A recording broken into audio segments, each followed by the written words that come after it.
Hi வணக்கம், நான் Vidya. Welcome to traditionally modern food. இன்றைக்கி ஒரு ரசம் ரெசிபி தான் பார்க்க போகிறோம். ஓமத்தோட மிளகு சீரகத்தை இடித்து பண்ணுற இந்த ரசம் செம்ம ஃப்ளேவர்ஃபுல்லாக இருக்கும், உடம்புக்கும் ரொம்ப நல்லது. 12 கிராம் புளியில் 1.5 கப் சுடு தண்ணி ஊற்றி நல்லா ஊற விட்டுருங்க. இப்போ 1/2 டீஸ்பூன் ஓமம், 1/2 டீஸ்பூன் சீரகம், 1/2 டீஸ்பூன் மிளகு எல்லாத்தையும் நல்லா சேர்ந்தாப்பில் இடிச்சுக்கோங்க.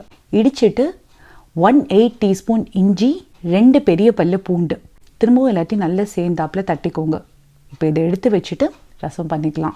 1 டீஸ்பூன் நெய், 1/2 டீஸ்பூன் எண்ணெய் ஊற்றிட்டு அடுப்பை மீடியம் ஃப்ளேமில் ஆன் பண்ணிவிட்டு இந்த நெய்யும் எண்ணெயும் சூடாக்கிக்கலாம். சூடானோடனே 1/4 டீஸ்பூன் கடுகு, கொஞ்சோண்டு வெந்தயம், 1 வரமிளகா போட்டுட்டு எல்லாத்தையும் நல்லா பொரிய விட்டுருங்க.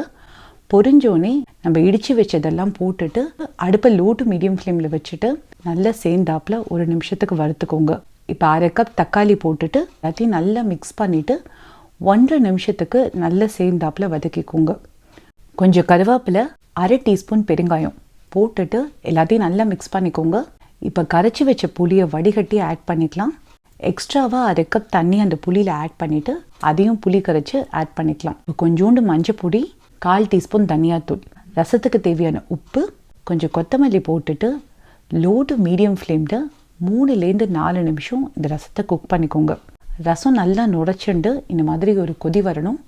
அந்த ஸ்டேஜில் ஃப்ரெஷ்ஷாக பொடிச்ச மிளகு ஆட் பண்ணிவிட்டு 1/4 டீஸ்பூன் பெருங்காயம் ஆட் பண்ணிவிட்டு எல்லாத்தையும் நல்லா மிக்ஸ் பண்ணிவிட்டு அடுப்பை ஆஃப் பண்ணிங்கன்னா செம்ம ஃப்ளேவர்ஃபுல்லான ஓம ரசம் ரெடி. இந்த வீடியோ உங்களுக்கு பிடிச்சதுன்னா லைக் பண்ணி டிவியை சப்ஸ்கிரைப் பண்ணிவிடுங்க.